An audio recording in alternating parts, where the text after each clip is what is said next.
여러분, 자영업자 빚을 많이 탕감해 준다고 하면서 말입니다. 윤석열 정부가 새 출발 기금을 마련하고 있잖아요. 이게 전체 규모가 30조 규모입니다. 그런데 이 새 출발 기금을 어떻게 운영할 것인가 하는 방안이 사실 한국경제에 의해서, 한국경제신문입니다. 신문에 의해서 이게 나왔습니다. 거의 특정 보도입니다. 보니까. 이게 한국자산관리공사라고 캠코라고 있습니다. 캠코. 이 캠코 한국자산관리공사가 금융사에 배포한 설명 자료를 입수를 해서 한국경제신문이 보도를 했는데 그 내용에 보면 말입니다. 새출발 지원 기금에서 실제 지원할 수 있는 한도 금액이 무려 말입니다. 30억 원이라고 나와 있습니다. 30억 원. 물론 법인이나 소상공인 기준 개인사업자는 25억이지만 이게 전체 규모는 30억 원이에요. 와, 엄청나죠. 좀 더 구체적으로 볼까요? 좀 더 구체적으로 보면 개인사업자의 경우는요. 담보나 보증을 썼을 경우에 15억까지, 무담보는 10억, 전체 합쳐서 25억 원을 전체 채무조정 지원 한도에 포함을 시키고요. 법인이나 소상공인은요. 담보부가 20억, 무담보가 10억, 그래서 30억 원을 지금 채무조정 지원 한도 금액에 포함을 시키게 됩니다. 이렇게 되면 말입니다. 지금까지 이야기했던 대로 적게는 뭐 60%에서 많게는 90%까지 원금 탕감을 해준다고 했잖아요. 원금 탕감을. 그러면 이게 금액이 작을 때는 모르겠지만 금액이 클 때 만약에 30억 원이 원금이라고 이야기했을 때 60%면 어마어마하게 상감을 해준다는 거 아니겠습니까? 거의 뭐 18억 가까이 해준다는 이야기가 되니까요. 그런데 그 정도는 아니고요. 30억 원이 됐을 때 9억 원을 탕감을 해주고요. 나머지 남아있는 21억 원은요. 20년 동안 3년을 거치한 후에 20년 동안 장기로 갚게 하겠다. 이렇게 지금 캠코 그러니까 한국자산관리공사가 금융사에 배포한 자료에 그렇게 포함이 돼 있습니다. 물론 여기에 포함 안 되는 자금도 꽤나 많습니다. 포함이 안 되는 자금. 예를 들어서 말입니다. 여기에 포함 안 되는 자금은요. 코로나19하고 무관한 빚이거나 어마린이나 혹은 마이너스 통장, 보험약관 대출은 지원 대상에서 제외됩니다. 지원 대상에서. 게다가 이게 지원을 할 수 있는 그 내용도요. 실제 우리가 재난지원금을 받았거나 혹은 손실보상금을 받았다. 이런 분에게 적어도 3개월 이상 연체된 자영업자는 바로 부실차주로 분류가 돼서 여기다가 신청을 할 수가 있습니다.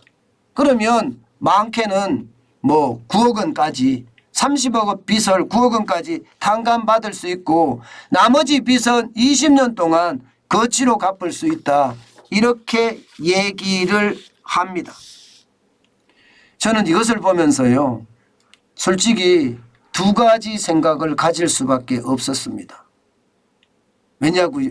어떤 생각이냐고요? 첫 번째는요. 이게 코로나19 때문에 생긴 빚이냐 아니냐 이것을 어떻게 따질 수 있을까요? 저는 이것을 따지는 게 진짜 쉽지 않으리라고 봅니다. 왜냐하면 여러분도 알다시피 자영업자 부채는 960조 7천억 원에 달합니다. 어마어마한 빚이에요. 그런데 이 중에서 코로나19 때문에 빚을 진 것인지 아니면 내가 B2에서 빚을 진 것인지 아니면 내가 영끌에서 빚을 진 것인지 이것을 제대로 파악할 수 있을까요? 저는 그 파악이 진짜 쉽지 않다는 생각이 들어요. 그렇게 되면 여러분 결국 말입니다. 신청을 하잖아요.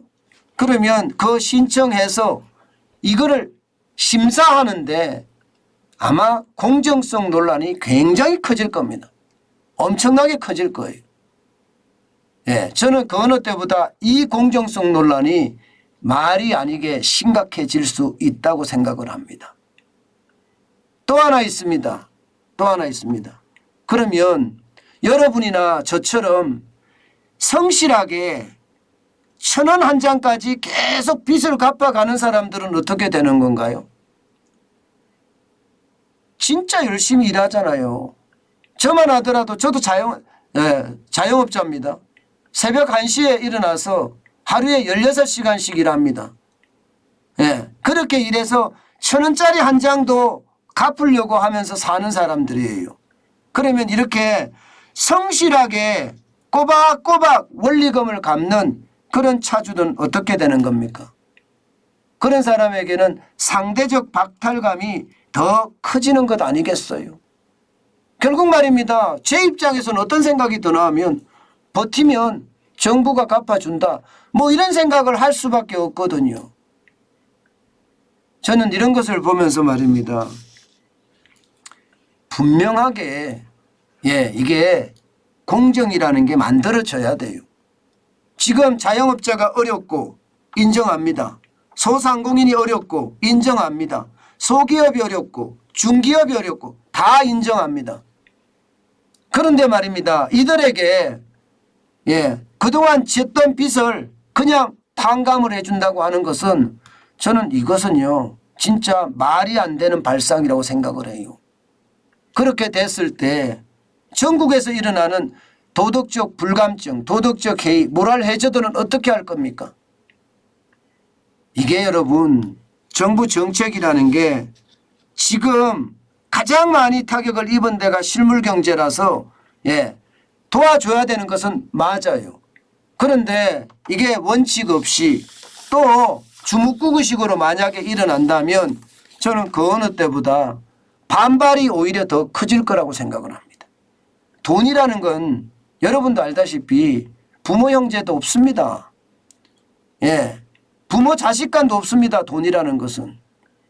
권력도 마찬가지잖아요. 부모 형제가 있습니까? 부모 자식이 있습니까? 권력이나 돈이라는 게 똑같거든요. 그런데 누구는 30억에서 9억을 깎아주고 그것도 20년으로 밀려주고 누구는 30억이 빚 있는데 다 갚으라고 하고 아니 뭐 30억까지도 필요 없습니다. 누구는 1억이 빚 있는데 1,000원 한 장 다 갚으라고 하고 이자까지. 그러면 여기에 대한 혼란은 어떻게 할 것입니까? 저는 모든 이런 순서가 있는 것처럼 새출발 기금이 이게 실물 경제가 망가져서 국가가 경제 위기로 빠지는 거 이것을 막겠다 하는 진짜 그런 생각이라면 말입니다. 제대로 된 그것도 말입니다. 재기의 발판을 만들어 줄 수 있는 원금 탕감이 아니라 최악의 경우 원금 탕감은 신용회복위원회가 있으니까 파산 서울회생법원에서 절차에 따라 진행하는 게 저는 좋다고 생각을 하고요. 그렇지 않는다면 원칙대로 일할 수 있는 분위기, 퍼주는 분위기가 아니라 그래야지 대한민국이 바로 설 겁니다.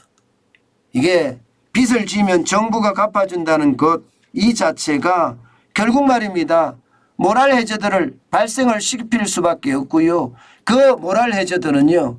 나라를 멍들게 만든다는 사실 분명히 저는 기억해야 된다고 생각을 해요.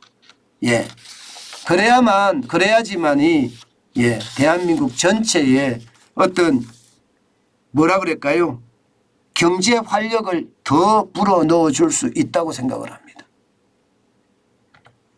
원칙이 그만큼 중요하다는 거 다시 한번 말씀을 드리고 싶습니다.